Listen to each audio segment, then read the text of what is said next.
Okay, I've got 6:32 on my phone, so we'll give it till 6:35 and then we'll get started.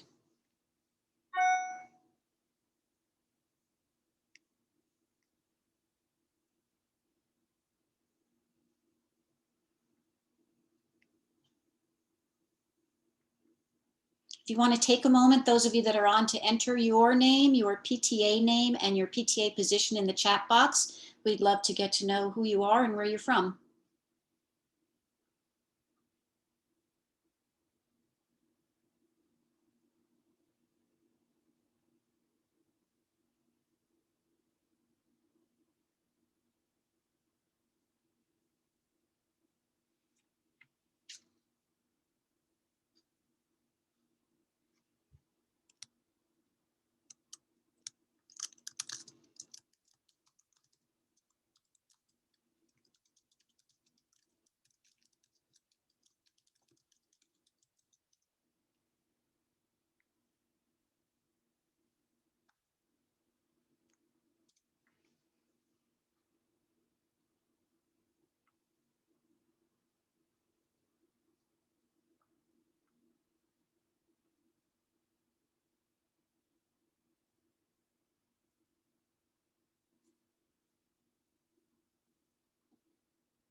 Okay, let's get started. Welcome to the New Jersey PTA Bylaws and Standing Rules training. My name is Lisa Falco, and I am the New Jersey PTA Vice President of Leadership Development. Thank you all for being here this evening to learn about the new generic local PTA bylaws and their companion document, the Standing Rules. New Jersey PTA is here to help you navigate the creation of your first set of standing rules or to update your current standing rules. These documents are valuable tools to help your PTA run according to policy and procedure in an effort to be fair and equitable to all of your PTA members. Please note, this bylaws and standing rules specific training does not count towards the annual officer training requirement in the New Jersey PTA Local Unit Standards of Affiliation. September dates for required officer training can be found at njpta.org. I hope you are all familiar with the PTA mission to make every child's potential a reality by engaging and empowering families and communities to advocate for all children. This mission drives everything we, as PTA members and leaders, do for all children. Sarita Dodd, the New Jersey PTA Procedure and Bylaws Chairman, will conduct this training. Hi, Sarita. Rob Achera, the New Jersey PTA Director of Member and Board Services, will be our Zoom facilitator. Rob? Please mute yourself for the presentation portion of the evening. Feel free to turn your camera off during the presentation. I will remind you to turn it back on at the end of the presentation as we move into the interactive part of the session. Enter your questions in the chat box during the presentation and Rob will answer them as we go along. Or save them for after the presentation when Sarita will take questions verbally. We encourage you to ask questions and invite you to stay with us to learn more. PTA is all about teamwork, and we can learn from each other as we share our experiences as PTA leaders. Sarita, take it away. Thank you, Lisa. All right, we're here to learn more about bylaws and standing rules. Next slide, please.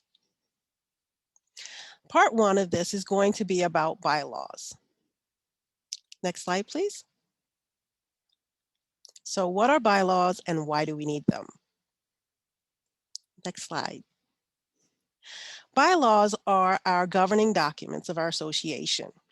They define your association by principles and purpose, the type and structure, duties and qualifications of officers and members, standards of affiliation, your fiscal year, which is July 1st through June 30th, provides for the dissolution of an association and are required by law.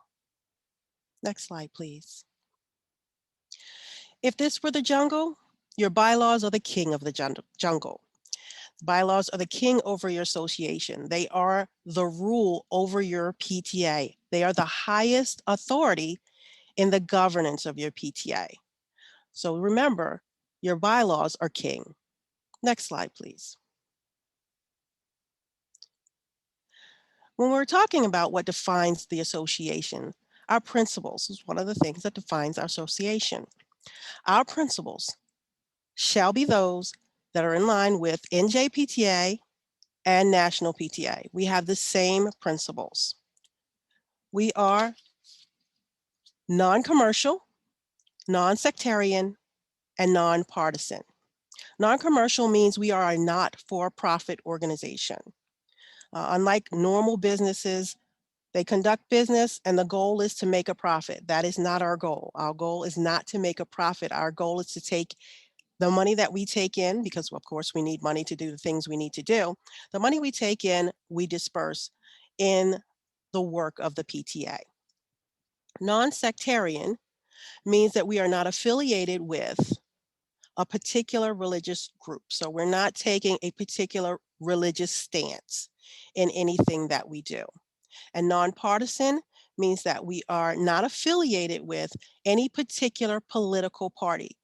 So we are not to take a side on in with any particular political party. So like if you're going to do, it doesn't mean you can't do events. Say you're going to do a meet the candidates with the school board, or meet the candidates for the people that are running for your local offices. You're just not taking a stand. Your PTA is not voting for this political person as opposed to that political person. You are presenting information and not taking sides. All right, part of our principles is also to engage and empower children and families and educators within schools and communities to provide quality education for all children. We do this by seeking to participate in the decision-making process, by influencing school policy and advocacy for children's issues. We do recognize that we, the people, have given a legal responsibility to make decisions that has been to the Board of Education, to state education authorities, and local education authorities. So we're not trying to usurp those authorities. We're working hand in hand as we are advocating to influence the policies that are being made. We work to promote the health and welfare of children and seek to promote collaboration among families, schools, and the community at large. PTA believes that it takes a village to raise a child. So we want to bring all of those people into the circle to help advocate for the children. Finally, we have a commitment to inclusiveness and equity, knowledge of PTA, and professional expertise. These shall be our guiding principles. Next slide, please.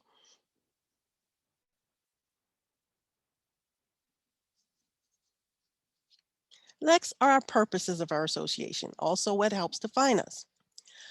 Our purpose is to promote the welfare of children in the home, the school, places of worship, and throughout our community. Wherever children are, the PTA is there.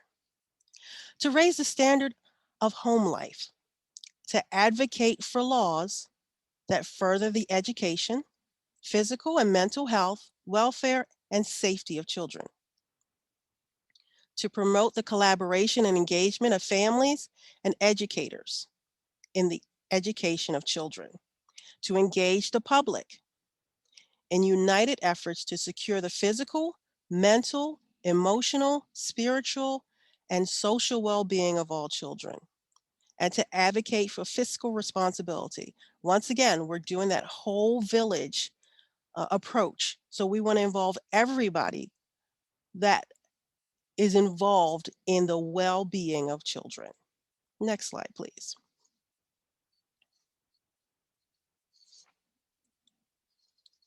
What also defines our association? The type of association. PTAs are a 501c3 association. We are a tax-exempt education nonprofit association. Our structure will start on the local level. Locally, our members are what drive our association. From our members come our officers.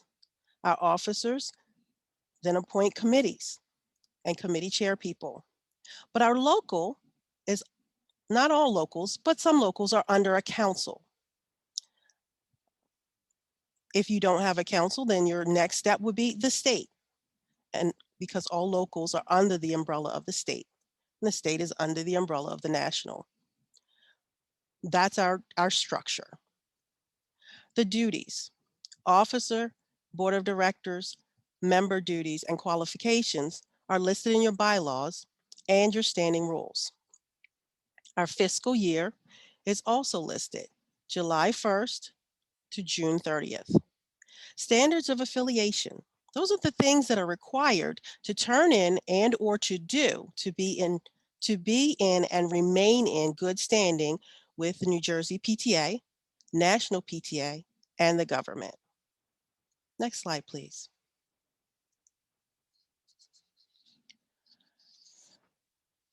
Also, things that are define our association, things that are required by law. All nonprofit associations must follow certain laws and rules and incorporate a prescribed amount of those rules into their bylaws. One of those things is the dissolution. Dissolution, it provides specific procedures that must be followed to officially disaffiliate from the parent association. So your bylaws have things that are in them that are required by law. Next slide, please. So that brings us to uniform bylaws. Previously in our bylaws, we had all those things that were required by law and things that were specific to each individual PTA. Uniform bylaws means that we have taken those specifics to each PTA out of that document of our bylaws, and we're moving them over into a new document. Next slide, please. So now the bylaws, uniform or generic bylaws, are the same for all associations under the same umbrella, which for us is the New Jersey PTA. We now all have the same principles and purposes, same listing of type, structure, qualifications, and duties of officers and members, the same standards of affiliation requirements, and the same provisions for dissolution. Next slide, please. That's uniform bylaws. Now, please remember that as we go into the next section, your bylaws are king. So we're not going to put them aside. Your bylaws are the place you're going to go to because they are required things by law. Next slide, please. So now we're going to go into the next segment, which is standing rules. We're going to discuss the who, what, when, where, why, when, how, you name it, we're talking about it for standing rules. Remember, our uniform bylaws now have all the things that are required by law. So now we need to put those specific things to your PTA in a new document. That new document is your standing rules. Next slide, please. So we remember, we got to keep in our heads, in our minds, and ever before us that our bylaws are king. They are the rule over your PTA and the highest authority. When you have a question about what's right or not as far as the PTA is concerned, that's the first place you're going to go. What do your bylaws say? If your question is not answered in your bylaws, then you're going to go to the next document, which is your standing rules. Next slide, please. So if your bylaws are the king of the jungle, your standing rules would be the heir to the throne, the cute little cub.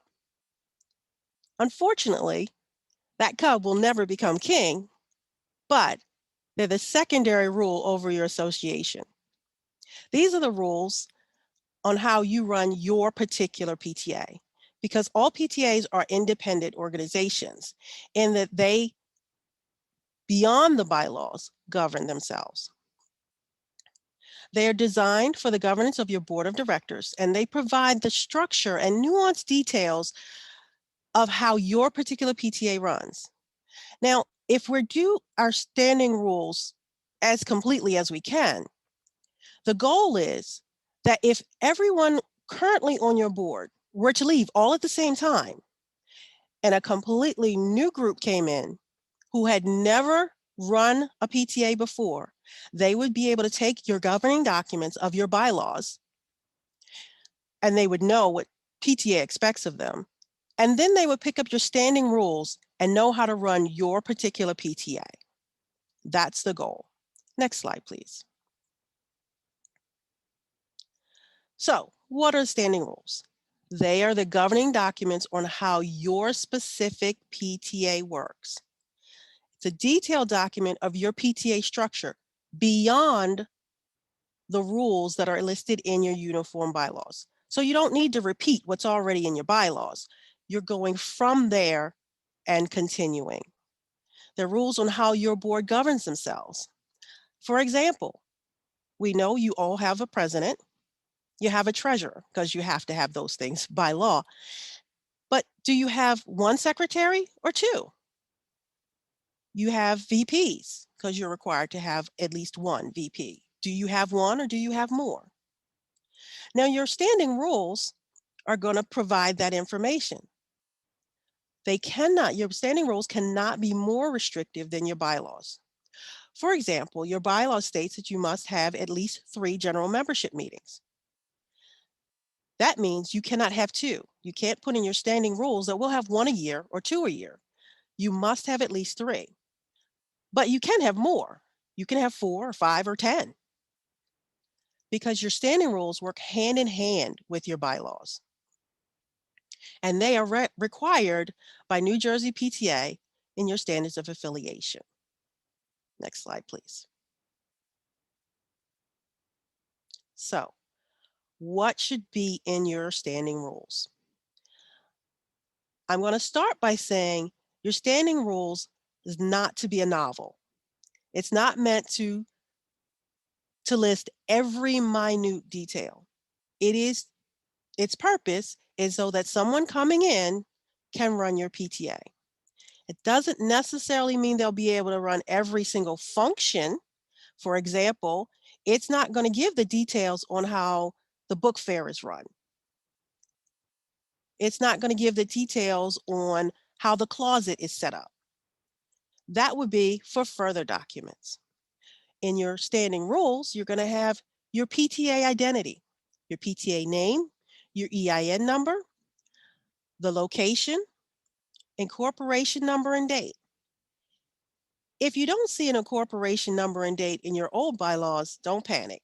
Not all PTAs were incorporated. Only some were.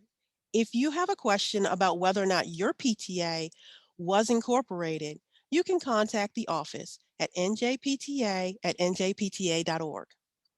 Your officer listings is going to be in there. Again, that question of how many secretaries do you have? Do you have a recording secretary and a corresponding secretary, or do you just have it listed as a secretary? VPs, how many do you have? Are they listed as VP number 1, VP number 2, VP number 3, or are they VPs with additional titles, VP of advocacy or VP of membership?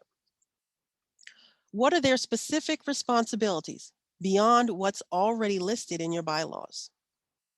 When do your elections take place? Your bylaws state that your elections will take place in April, May, or June. That means they can't take place in February. They can't take place in August. They are supposed to take place in April, May, or June. Your standing rules will list which one. Your standing committees. You're going to list your standing committees, what they are, their general responsibilities, not their specific ones, just generally. Things like they are to attend all board meetings. How long is their term? Generally, standing committees have a 1-year term. How are they appointed? Special committees. What are your special committees? You're going to list them and their general responsibilities. Special committees are committees that come into function for a specific task. And when that task is done, that committee is also done. Membership. How much are your dues? Do you have family prices, like a group rate? Do you do family discounts? When is your membership campaign? Generally, we do a membership push, if you were, it twice a year. But that doesn't mean you can't do it more than that. You should be trying to get members, of course, all year. But do you have a specific time frame in which you do your very big gearing up for membership? Your information on your financial information. Who are the bank signers? The treasurer and the president? Who's your third signer? Is it the secretary? If you have two, is it a recording secretary or the corresponding secretary? When is your budget voted on? Those sorts of things would be in your standing rules. Next slide, please. This document must be approved by your general membership each year. Previously, your bylaws would go before your general members every 3 years. Because it's now uniform bylaws, they don't ever have to be approved by your general membership again. However, your standing rules will need to be approved every year. Who makes the standing rules? Well, the standing rules, again, are how your PTA runs. But your bylaws chair should lead the way in creating the document. If you don't have a bylaws chair, a resident historian is a great place to start because they have a lot of knowledge of the history of your PTA and how it runs. Your PTA board of directors will create that special committee, or you could make it a standing committee. The committee is to ensure, or should have, I'll put it this way, the committee should have both seasoned, we don't like to say old here, seasoned and new members to provide valuable input to create an all-encompassing document. The reason you want both seasoned and new members is because the seasoned members have a good idea of how the PTA runs, and the new members provide that sense of, I'm not quite sure how this is supposed to go. So they ask a lot of questions that will help jar the memory and give the details. So you want both. You want to include a representative from each office. So all of your officers and your committee chairs. So it may be the current president, might be also the previous president. If you're brand new in your office or your offices, by all means, ask the previous administration to help because they may have been there longer and know more information. Ultimately, all of the board of directors will have an input because that draft will go before your board of directors for approval before it goes to your general membership. Next slide, please. So when do you start working on your standing rules? Now. I want to say that your standing rules is a living document. So you may start with our template, and then as you go along, you'll find out, there are things that we do that we didn't put down. It's okay. Don't panic. But you want to have your basic framework done, as much as you can think of, completed by the committee. Then it goes to the board of directors, and it's going to go there because they may have some input as well. So your draft document will go to your board of directors. They're going to look it over. They're probably going to have some suggestions of things to include. They might even have some things that might need to be taken out. And then you're going to go back and rework the document, present it again until everybody is going, yes, that's what we do. Once your board of directors approves the standing rules, then it goes before the general membership for adoption. Please note that you are not presenting this document at that meeting. Your general membership needs to have time to look it over. You're presenting it, yes, but they shouldn't be seeing it for the very first time at your general membership meeting. The New Jersey PTA is asking for all standing rules to be brought before your general membership for approval by October 1st.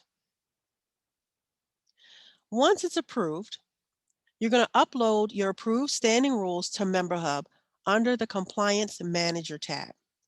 Now, there's one thing we would like to add to that. Once your general membership has approved it, your chairperson of your standing rules committee, whoever that may be, is going to write approved, date, and sign it.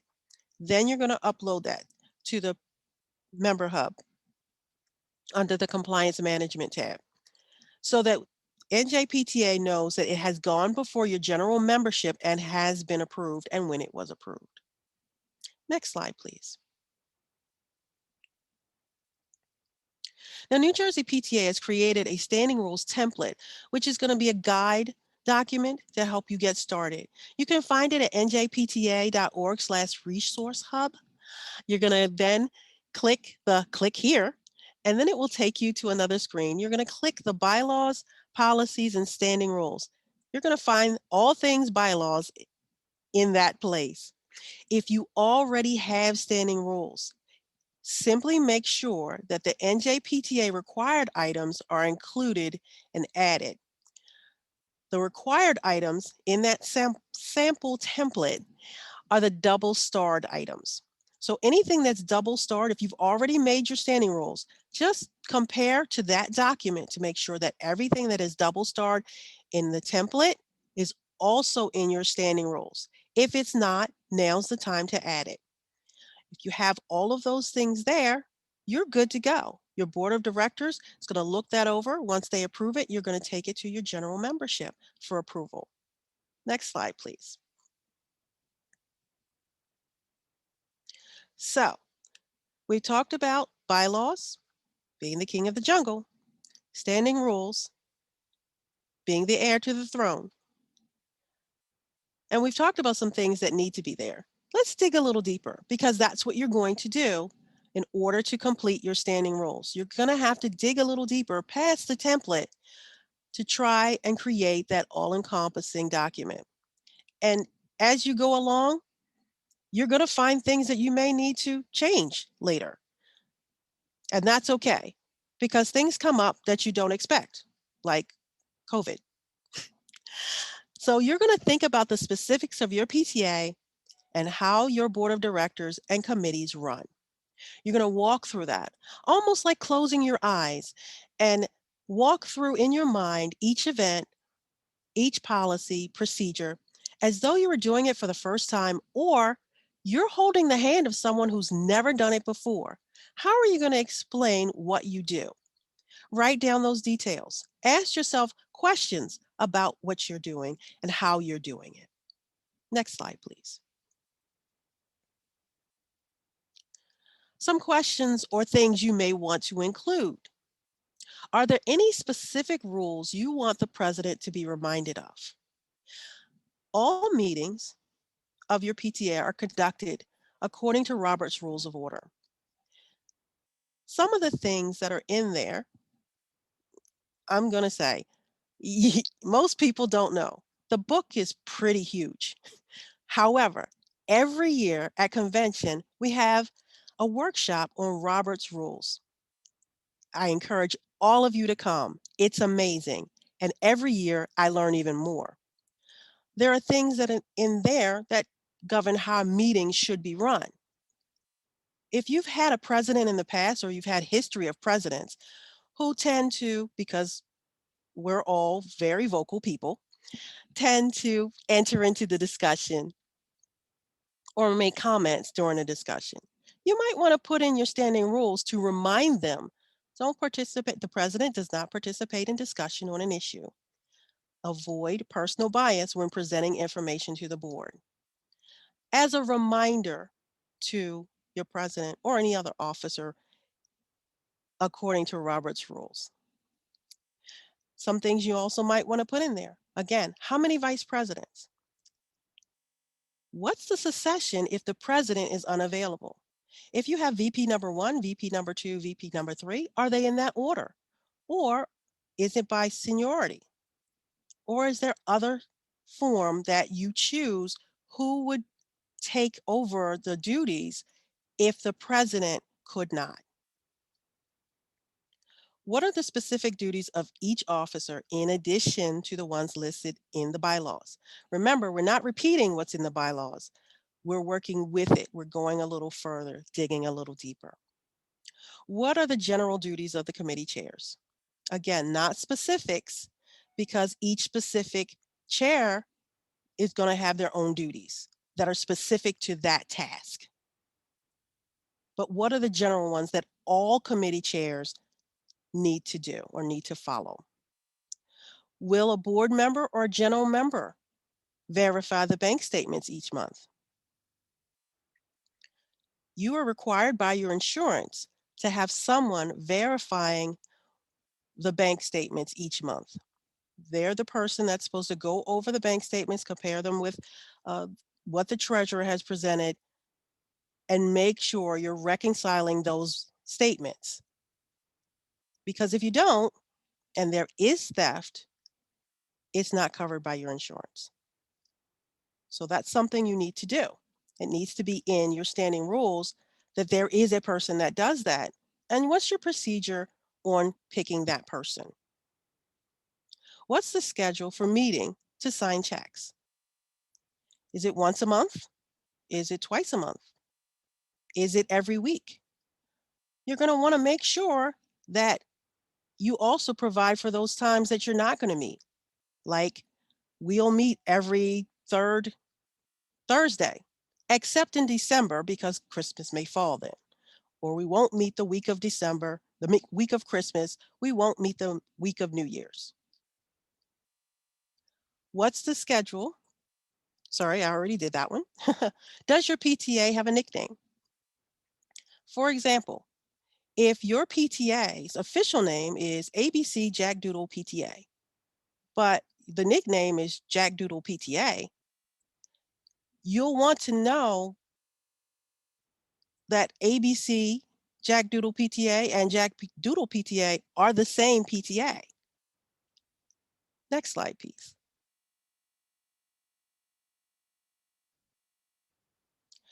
Are you CRI registered? That's Charities Registration Identification. Do you have a CRI number? And if you do, when is the annual renewal? That's kind of important because if you are, and that renewal comes due, say, July, the new officer might not know that. There are fees, fines for late fees for not filing. So if you miss it, those fees kind of add up. You don't want that to happen. So if you have that information in your standing rules, the next person coming in can smoothly run the PTA. Does your PTA belong to a council? Not all do, but if it does, what's the name of the council? How much are the dues? Where are they payable to? How often are they to be paid? Is it every month? Is it quarterly? That will help the next person coming in know that that is something that will need to be paid. You might want to put in there the schedule of things that are regularly to be paid. That might be helpful. Or you could put that in a subsequent document for the president and the treasurer. How many unexcused meetings are board members allowed to miss? An unexcused absence is when someone doesn't tell you they're not coming, they just don't show up. Well, board members are required to attend meetings. So you might want to put in there, who do they contact if they need to miss a meeting so that they won't be unexcused. But if they have unexcused absences, how many are they allowed to have? And what happens if they hit that number? What's the consequence? Do you have a media policy? A media responsibility policy? What's that policy? You might want to list that there in your standing rules and the consequences of violation. What process is to be followed for the removal of an officer or chairperson? Hopefully you'll never run into that situation. But if you do, going forward and looking forward, what would be the process that you would follow? Know, according to Robert's Rules of Order, that those that put that person in office are the ones to remove them from office. So if it's an officer who was elected by the general membership, in order to remove them, you would have to go before the general membership and they would have to vote to remove them. So if you have policies in place, you'll be able to go before that body and provide information as to why they should be removed. Because you don't want to go before your general membership and say, well, we're just not meshing. It's just not working out. Because your general members have every right to ask for the reason. They have every right to question you as to why you're bringing this before them. Same thing for an appointed position. You're appointed by the board. So if you're bringing this person before the board to be removed, the board has every right to question why you want to do this. On what grounds do you want this person removed? Other things. Who will apply for a building use for events and programs at the school? Is that the secretary's job? Is it the chairperson's job? Is it one person or is it many? And who will make reservations at an outside event, meaning off of school property? Again, whose job is that? It helps when we know what our jobs are so that everybody can do them well. Next slide, please. What are the acceptable forms of communication to members? Are you doing newsletters only? Is it social media? Is it all types? Is it certain types? By what means will your board meet and vote? Are you going to be able to vote via email or telephone? I would suggest that your board not discuss a matter that you're going to vote upon via text. I've seen PTAs that vote by text and that works out fine. The discussion by text can sometimes get a little confusing. So if your board has rules on discussion through text or discussion through email, you could put that possibly in a subsequent document, but there should be rules. If you're going to meet a certain way other than in person, you'll want to follow the rules. Now, the NJPTA does have rules for virtual meetings, so you can definitely get that resource. But if you're going to do it in a different way, please think very methodically about it so that there is no confusion or get rid of as much confusion as possible. So everybody will know what they're discussing, what they're voting on. Okay. What will be your guidelines for member meetings? In person only, virtual, hybrid? And what are the guidelines for voting? Once again, NJPTA has guidelines for virtual voting. In person, we follow Robert's Rules of Order. Who will make the copies for each meeting? Will that be solely the secretary's job? Is it the responsibility of every chairperson to make copies of their report? When are those reports due if they're all going to the secretary? Those are the kinds of things you're going to want in your standing rules. Who creates or stores the procedure books and what should be in them? Is there board member training? Is there a transitional training? NJPTA requires that all officers attend the NJPTA trainings. But what about your committee chair people? How are they trained? Who's doing the training and when is it done? Next slide, please. That's it. Now remember, your standing rules is not a long encyclopedia book. You have other documents that you can put the details of things in, go into the minute details so that somebody like that's running the book fair knows exactly when to do what and how to do it. But for standing rules, you're putting in those things that will help someone come behind you and run your PTA. Next slide, please. So you probably heard me mention a couple of times procedure books. What are they? Well, stay tuned. That's a subject for a future workshop. That's it for me for bylaws and standing rules. Remember, there's no wrong way to PTA. I'm Sarita Dodd, the NJPTA Procedures and Bylaws Chairperson, and you can always email me at bylaws@njpta.org.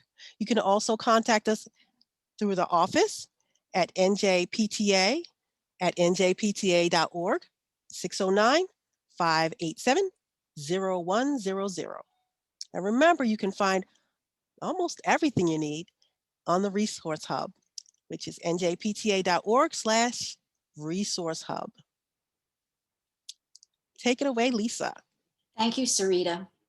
While she catches her breath, remember to turn your camera on for the Q&A period.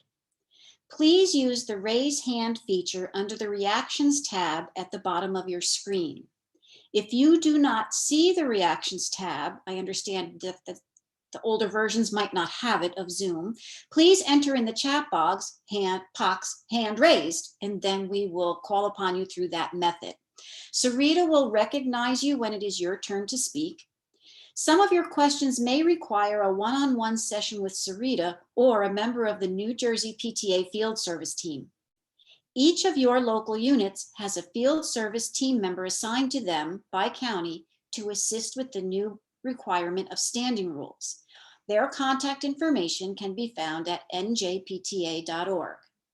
Also, these slides that you saw tonight with all that great information and the recorded presentation will be emailed to you within about a week, maybe even tomorrow, depending what Rob's schedule is in the office and what else he's got on his plate. So look for that to come so that you can re-listen to portions of it or at least read through the slides again to refresh your memory of what was said here and what we talk about now in this Q&A portion.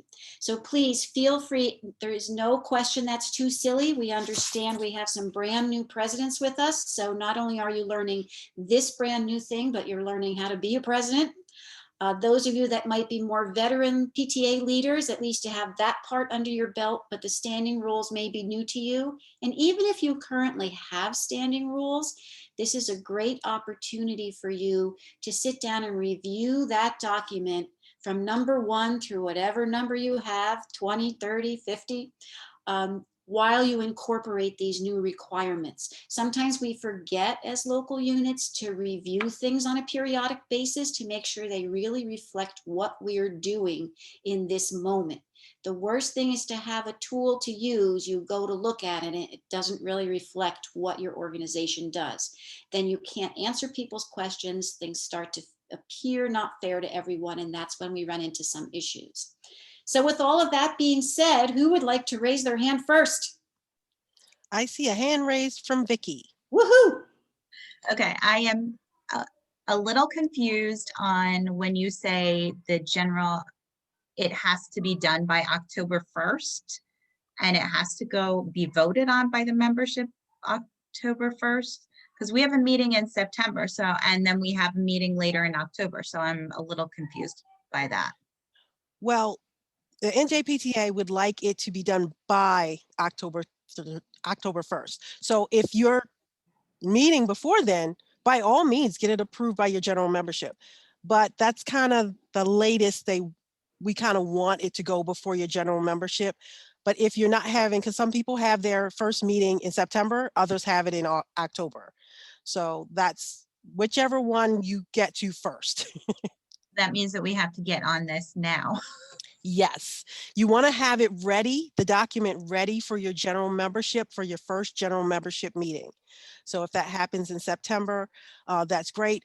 If it doesn't get there by September, hopefully you have an October meeting and then you can bring it then. Does that help? Yes, thank you. You're welcome.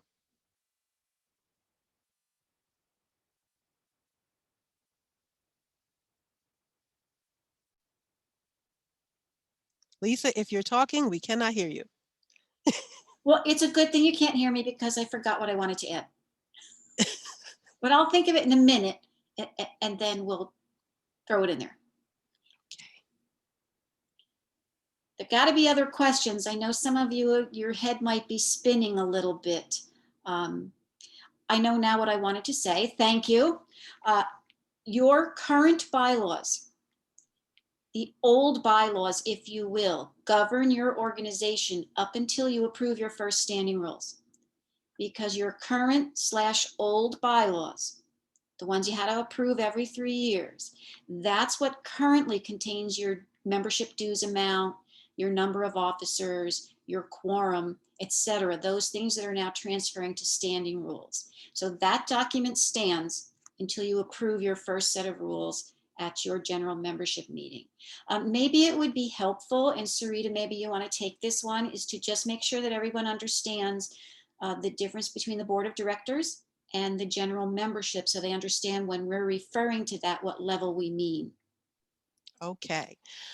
Your board of directors consists of your officers, your president, your treasurer, your secretary, your vice president, and any other officers you may have, other VPs. So you may have a VP1, VP2, VP3. They're your officers.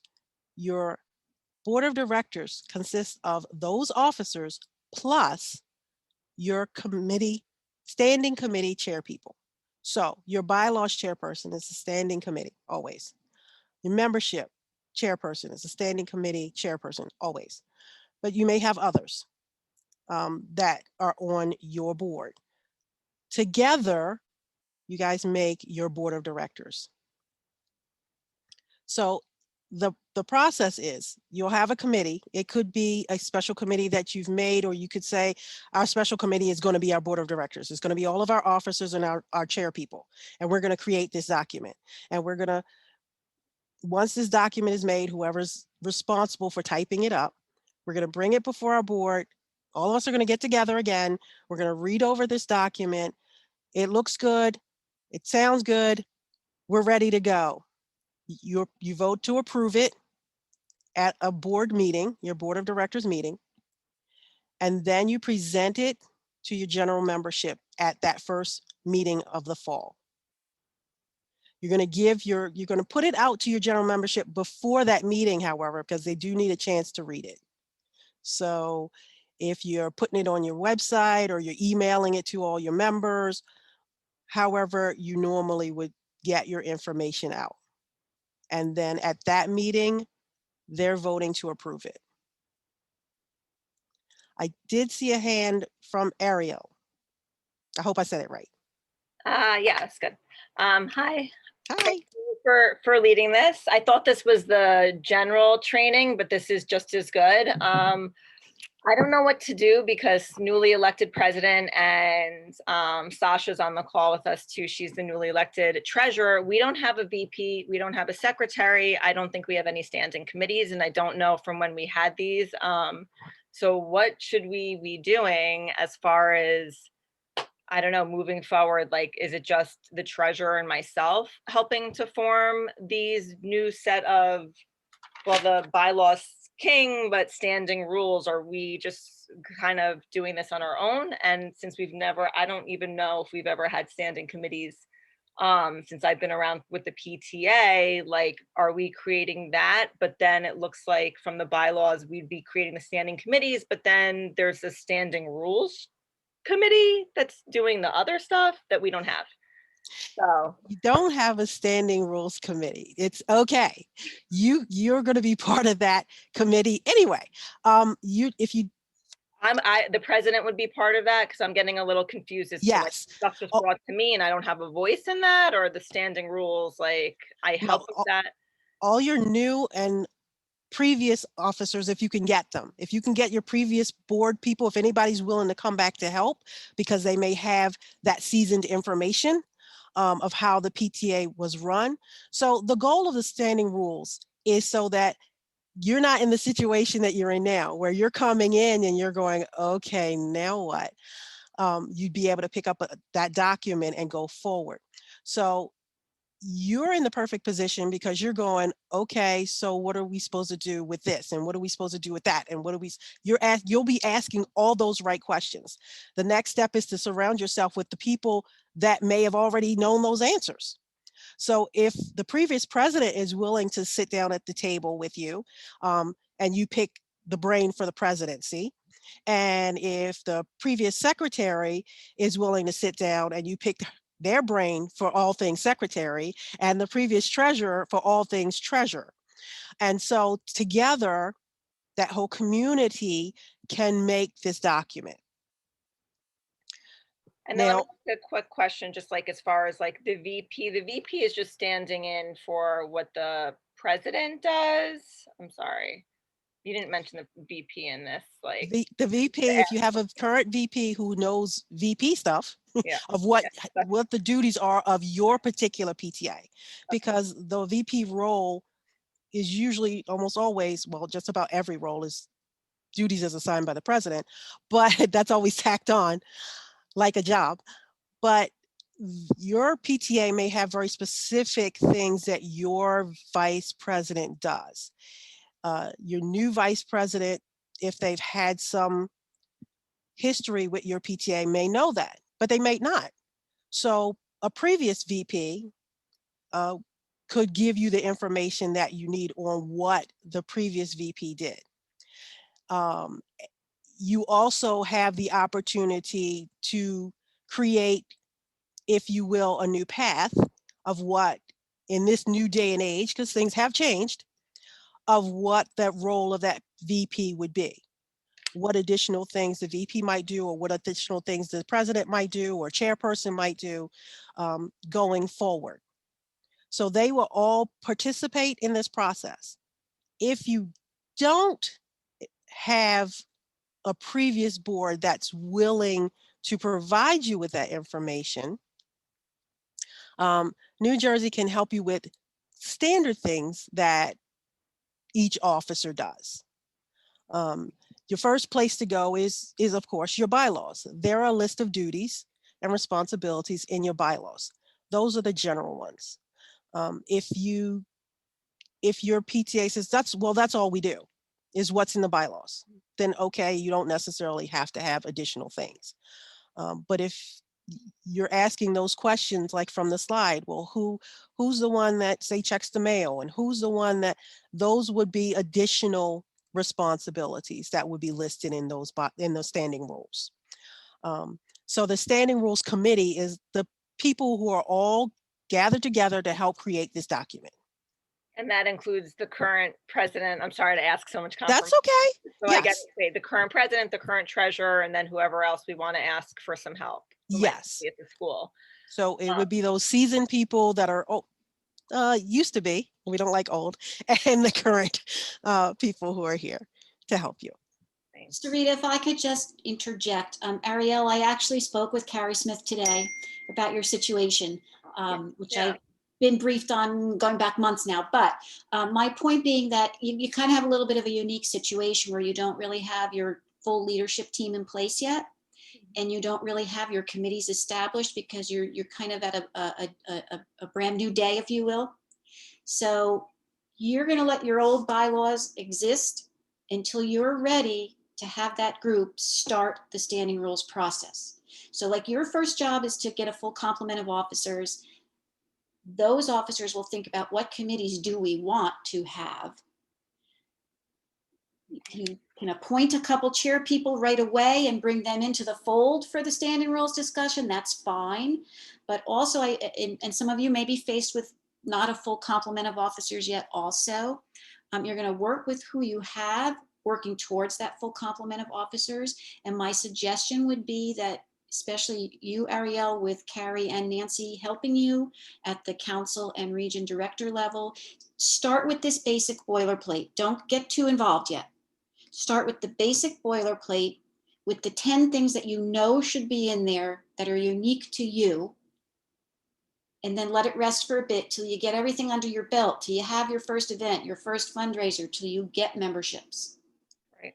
Okay. Well, I Because know, like, I mean, do people usually have like a membership as a standing committee, like a membership Yes. committee, like a dance committee? Like, these are things I don't think I wanted to make that list before we even Yes. get the VP or the Yes. treasurer or the secretary. It seems like those are things I definitely need help with at the start of the year. Can I go for that? Because there's some people that just, I've been trying to reach out. People don't want to join as Yes. board of directors, but there are people who want to be involved with like a Yes. dance committee. Yep.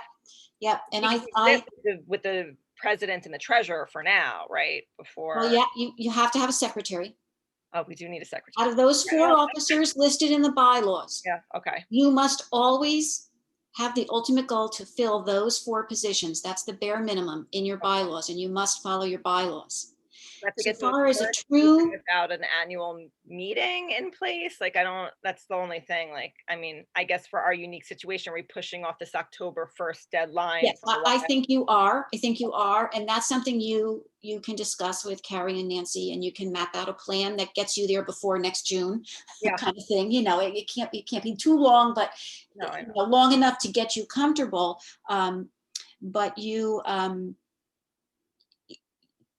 don't rush into it because of the situation you're in. Take their advice, work with them, and be kind of sure of each step you take. Okay. The bylaws, so far as those 4 officer positions, you must have them. So far as nonprofit laws, you must have a president to lead the meetings, sign contracts, sign checks. You must have a treasurer to take care of the financial responsibilities and sign checks. And you must have a secretary to record the business of the organization. If you don't have those 3 officers in place, you are not operating as a legal nonprofit 501c3. Okay, so VP is the one that can slide a little bit, but Okay. even if you don't fill it right away, you are constantly, as the president, the leader of the organization, putting in every communication and saying in every meeting, the position of vice president is currently open. If you're interested in serving, call me. We'll talk about it, and we'll get you, we'll get somebody in there. If you can't fill it, you can't fill it. You can still operate without it, but you must have that position within your bylaws and within your scope. And whether the position is filled or not, it counts towards your quorum. Okay?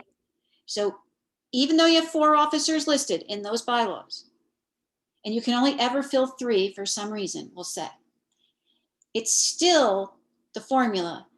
4 plus 4 plus 1 is 9, bare minimum for your quorum. It's not 3 because you can't fill the VP. Okay? The position is the position. Filling it is like the secondary step, if you will. I don't want to butt in on questions on standing rules, but I just wanted to make a couple of those things clear based on what you shared with us, Ariel. And one other quick thing I would say is one of the big changes in the bylaws for those of you that are veterans or have ever read New Jersey PTA local unit bylaws before, is the executive committee as a formal group has been removed from the bylaws. That does not mean you as officers don't ever have to meet.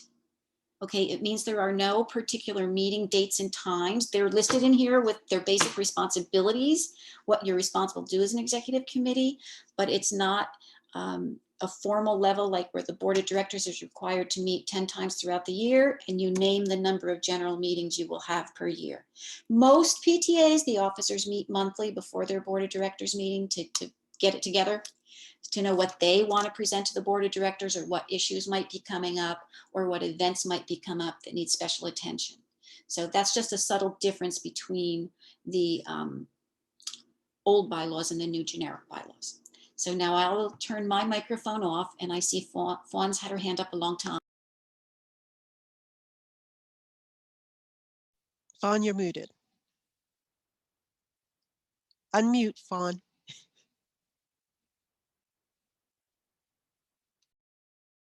Sorry, my phone was ringing. Okay.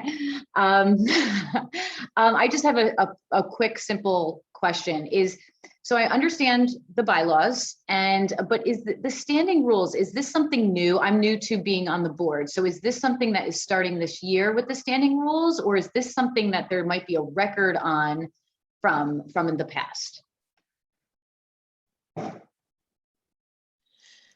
Standing rules is not new. PTAs were supposed to have standing rules for as long as I can remember. Rob might even know longer than me. But yes, they were supposed to have standing rules, and some PTAs do and some PTAs don't.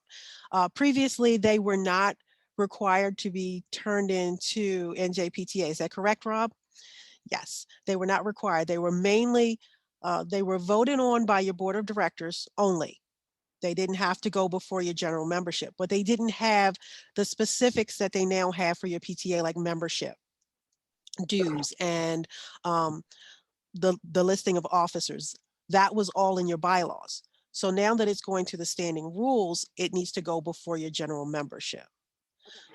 But yes, standing rules were a thing, and it was really mainly to outline the governance of the board of directors.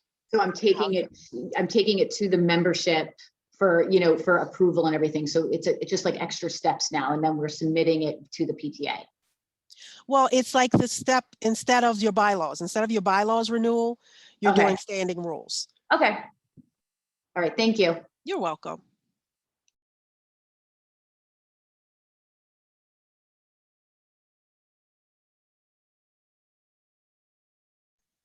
Are there any other questions?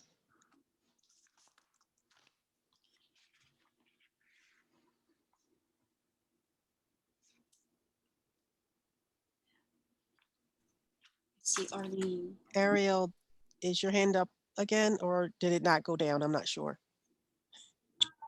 That's Arlene. Oh, Yeah, Arlene. Oh, Arlene. Okay, Hi. sorry. Hi, Arlene. I have a question. So I have like a text chain with the old board, and they were saying that they didn't have standing rules. So is it now required? Because they just followed the bylaws, and I think that's how it just kind of went. Yes, standing rules are now required as Okay. part of your standards of affiliation to Okay. be in good standing with the New Jersey PTA. And then once I have that, and then we vote on it, well, they call it executive board instead of board of directors, but I guess board of directors. And then to the general members, I submit it to the NJPTA. It's going to be uploaded in your member hub under your compliance management tab. Member hub. Okay. We do have member hub. I'm just going to have to look through all of that. Okay. That was that. Rob might want to do a little quick thing on member hub for our guests today. You have one more hand up. Venus has her hand up. I don't know if you yes, can- that's me.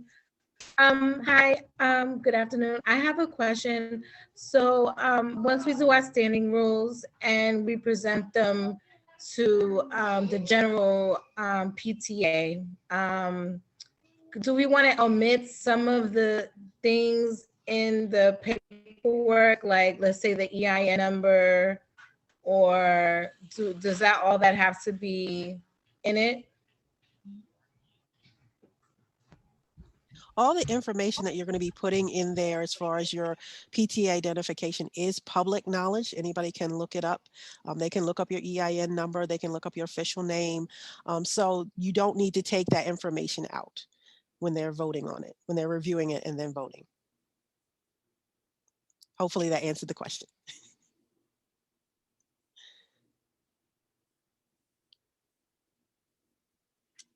Yes, I'm sorry. I have my kids are running around crazy right now, so in the background, so. That's fine. Mute We're it. all parents here. Rob, do you want to say a little bit about Member Hub? Sure. So yeah, everyone has Member Hub. Member Hub just went through an update. I will include when we send the video for tonight and the slides, include the link. There's a training video on the new Member Hub as well. The new Member Hub app now has a compliance tab that you would go to, and that's where hopefully your officers have already been put in. You'll go on here to put your members in when you start collecting membership for the new year. And trying to bring it up real quick so I can get to show you guys. If you can't get into your Member Hub, email us njpta@njpta.org. I can get you into your account and help you get started. When you go into your individual local share. This is what your screen, is it black? Okay. Now can you see it? Yes. This is what your screen will look like. So if you haven't been in Member Hub since last year, lots of new updates, new newsletters, messages and things, but that compliance tab is right here on the left. This is where you, officers, unit data, and then submissions. Right Rob, now, we're not seeing. No, I don't think we're seeing what you're talking about. Yeah. We're not seeing that screen. Like what? We're seeing your file folders, Rob. There you go. here we go. My unorganized file folders. Thank you. Let me go back to that page again. Okay, so this is when you first log in to Member Hub, this is what your screen will look like. And it'll be your school name up here. If you're a member of different schools, you just click right up here. Ignore that I have so many, but any schools that you're an officer or a member of will be here. The compliance tab is right over here on the left. You hit compliance, and there's the submissions tab now. Right now, the submissions tab still says bylaw submissions.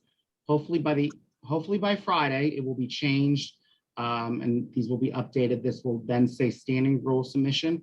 What happens then is when you submit your standing rules, what used to happen with the bylaws is New Jersey PTA would actually read your bylaws, approve them, make sure the things you put in the blanks were accurate.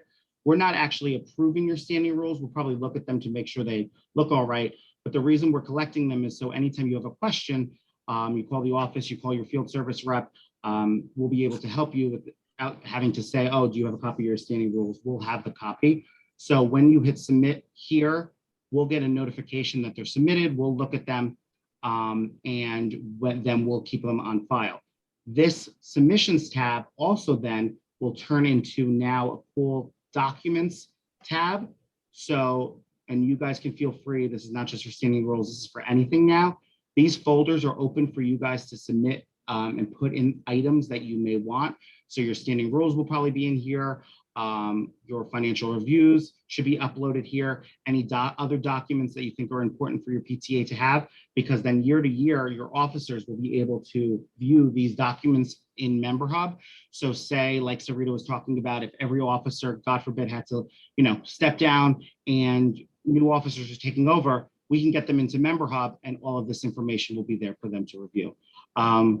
It seems like a lot, but it's not. You can contact us at the office if you have any questions and we can walk you through it. Member Hub also does one-on-one support. You can chat with them. This little question mark right down here between the hours of, I forget what it is now, 10 and 3. If you're around 10 to 3, they do live chat, or if you just send them a message, they come back right away. Vicki, you have a question? Yes, this may be a silly question. We have a bylaws committee, which I volunteered to do. So essentially we should change it now to call it standing rules committee. Yes? No, your bylaws. No, we can still chairperson, have it say okay. You can I just wanna actually, like your bylaw, are you the bylaws chair? Yes. Okay, so you as the bylaws chair would be leading that standing rules committee. Okay. So you could say, okay, everybody that's on my bylaws committee, I'm like deputizing you. You're now part of the standing rules committee. And you can also get more people on as well. If you feel that there are people that would have expertise that Okay. you would love to have, you can invite them to come on to that standing It's rules. probably just our officers, you know, Okay. like our president. And yeah, I mean, she's gonna have to go over it. Yeah, so it would be the normal officers of your PTA, but you Okay. can invite others as well that have been on the board before, or Okay. people who just have general knowledge of PTA, because you may have people in your general membership who have been on your PTA for a while and volunteered at a lot of things and could probably almost run almost everything because there may be Okay. members like that. Mhm. And you might want to invite them to come on board on your standing rules committee as Okay. well. I have a quick comment on Vicky's question and your answer, Sarita. Your bylaws committee, and if it's just your officers and you and one other person, that's fine to create the standing rules. What you might want to consider doing is finding an officer that did not sit on the committee, or a kind of very active chairperson that's been around for a little bit that's not on the committee, and just ask them to read your first shot at it when you think you got it pretty close. Because Okay. that's a person who can give you a quick critique, like, I don't know what the heck you're saying in number 2. It's making no sense to me. Whereas you guys thought it made great sense. You know how that happens. You're ensconced in it, and then you give it to a person who hasn't seen it yet at all. So that might be a good intermediary check. Obviously telling that Yeah. none of this is set in stone. We're just asking you to be a quick reader and tell us your gut feeling about it, so to speak. Because Okay. we do have a new officer that hasn't been on the board. So she might, and she's been in the PTA for a while. That might be a great So person to just give she, it that first read Mhm. through Okay. when you think you're done with it. That was one thing that came to mind. We're, as Rob said, not going to review them and approve them. You're going to upload them to Member Hub so we could have access if we need them to help you through any issues or questions that arise in your local unit. But we are happy to, your field service people and or Sarita and Rob, I'm sure, to review your final draft going to your general membership, so that maybe we can say, oh, number 4, yeah, no, you don't want to say that because that's going to curtail your business this way. But if you simply reword it, it gives the same meaning you wanted it to have, but it's not taken as literally, so to speak. And the third thing I wanted to say is, in your standing rules, if you have multiple schools within your district, say you have 5 elementary schools, or for example, I have Parsippany in Morris County. They have 14 PTAs, K to 12. They have 10 elementary schools that do many things the same. Okay, they do a lot of the same programs for 5th grade. They do same sponsored field trips for 2nd grade. If you have that situation, you might want to talk to each other and standardize some of those things within your standing rules, so that when I move from school to school, those kind of things stay the same in each standing rules I read as I move through the district, or up through the district, or laterally in the district. And also talk to your other local units in your district or in your neighboring towns. They may already have existing standing rules that they'd be happy to share with you, so you could see, especially you brand newbies who have no standing rules and kind of didn't know what the word meant before you kind of saw things this year over the summer communicated to you. They'd probably be very willing to share with you, well, here's what we've had for 10 years and it's worked well for us, but we're going to rework it now with this whole new concept too. So if you think of anything, let us know. I mean, communication and teamwork in PTA is number 1 in my opinion. And why reinvent the wheel if you have friends, relatives in other local units within reach that you can pick their brain.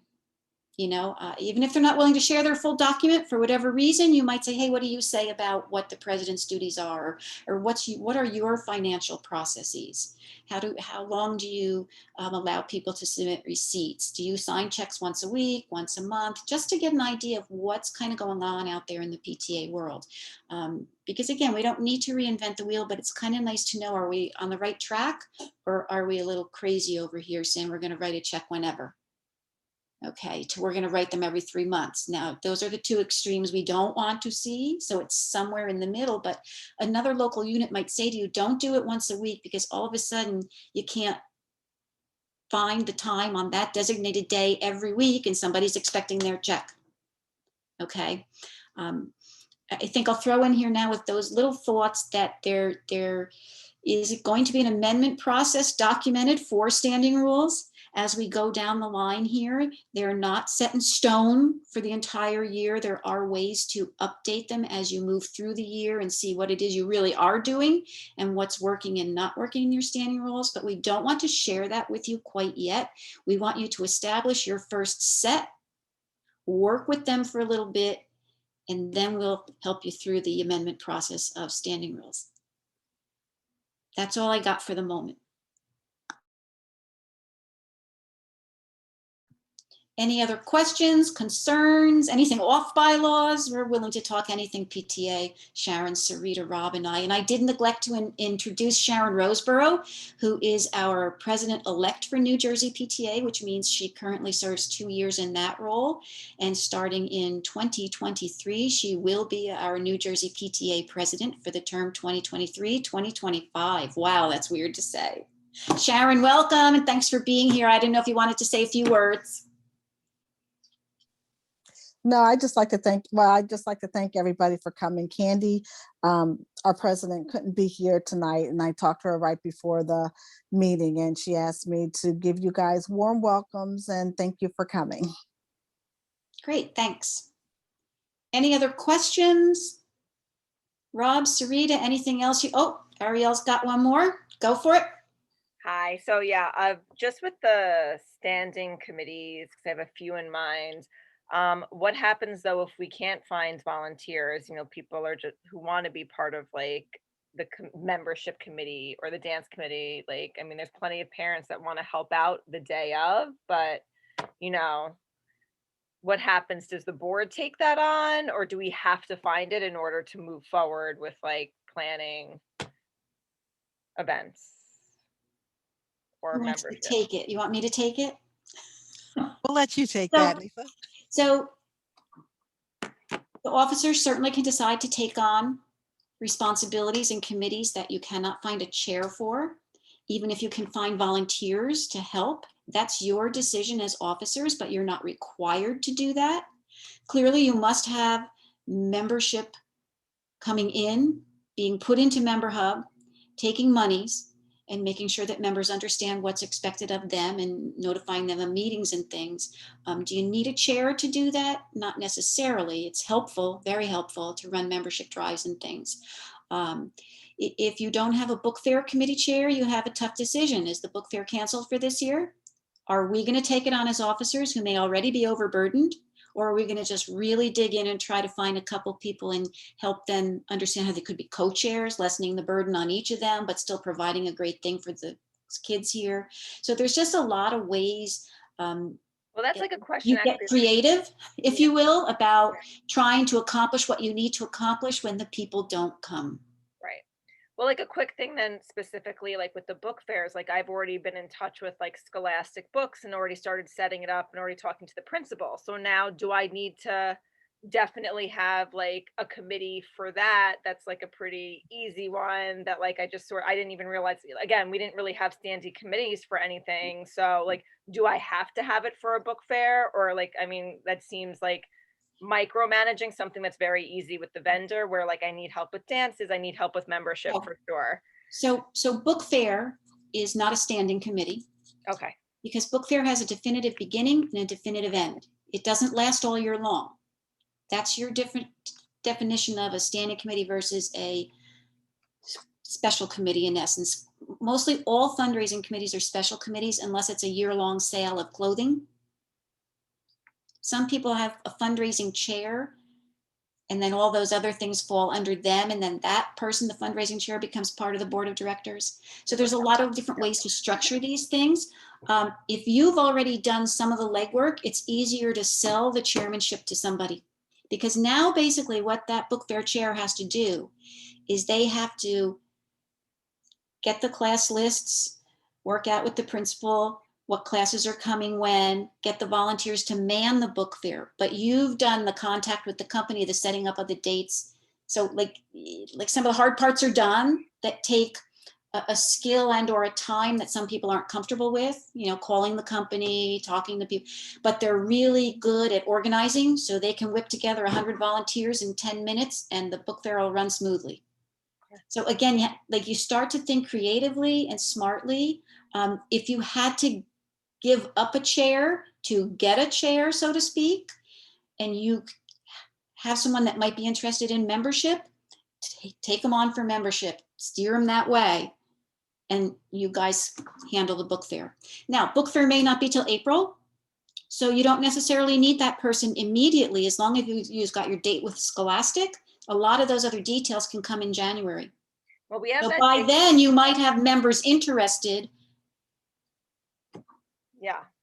I only did the one so far. I mean, I don't mind like continuing with Yeah. like Donna and that relationship, but we set up the one for September already. So That's like fine. the That's other fine. So two, and it's just like, yeah, I would love to find a, so if I find a book chair committee, like as the president, can I still be the contact person Sure. for Yeah. like Donna? And then I set it up with the principal, I get the dates in, but I need like I need a committee to take care of the you'll getting. tell the rest, right?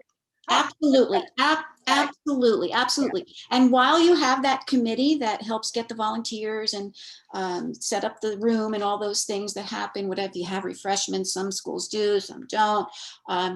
That's where you start looking for your book fair chair for next year or for the spring. Because somebody's gonna catch your eye, or somebody's gonna volunteer to do a little more than the average Joe. And you're gonna say, here's somebody who could be a good chair, and you schmooze them, literally, people's time is precious these days and they don't have a lot of it to spare. So if you personally ask them as president or another officer and you kind of, tell them, look, you've been great with this process. I know you could do the contact with the company part. It's really not that time consuming. Here's the procedure book that Sarita referred to. Okay, now as a new chair coming in, I don't have to reinvent the wheel. I'm not worried like, oh my God, what am I supposed to do? Right? I get handed this nice book that says in September, call Scholastic. By October 1st, have the dates set up. By October 10th, do this. By October 11th, the book fair starts. You need 28 volunteers a day. So now you hand me this book and say, would you like to be book fair chair? Before I would have said, oh, I can't do that, it's too much work. Now I've got this nice little guide and I'm like, oh, this isn't so bad. I just have to kind of follow these steps and then add my flavor or add my pros and cons to the next person's reign when I hand over my procedure book. So, it's a very all intertwined. And I can only say for those of you that are brand new presidents and maybe brand new to PTA leadership in general, it becomes a little bit of a learned skill. So you do feel a little bit floundering at first, especially if you haven't had a great transition or your previous officers just aren't around for whatever reason to assist you. It can be a little scary, but that's what we're here for. We want to help you. We'll walk you through whatever. We'll come to meetings a little easier almost now that there's Zoom, many of them. It's easier for us. We used to have to, get in our car and drive to you. And sometimes that was difficult depending where we were and where you were. But this is a little bit of a blessing in disguise. So I don't know. I hope that answered your question. Thank you. Again, I think you have a little ways to go, but you have great coaches in Nancy and Carrie. So just let them help you. Thank you. Rely on them at this point. I will. Other will. questions or Great. concerns? Go ahead. Anybody else? Okay, so we did bill this from 6:30 to 8, and we're kind of right on the mark. I got 7:56 on my clock. Are there any other questions from the audience at the moment? Okay, I'm going to do my little closeout, and then we'll call it a night. Thanks again for joining us. We hope you learned a lot about the bylaws and standing rules relationship. As you begin or continue to work on your standing rules document, remember we are here to help you. We're available by phone or email. All of the contact info and links provided here tonight can be found at njpta.org. Click on the resources hub. Enjoy the rest of your summer and go out there and PTA. Good night, everyone.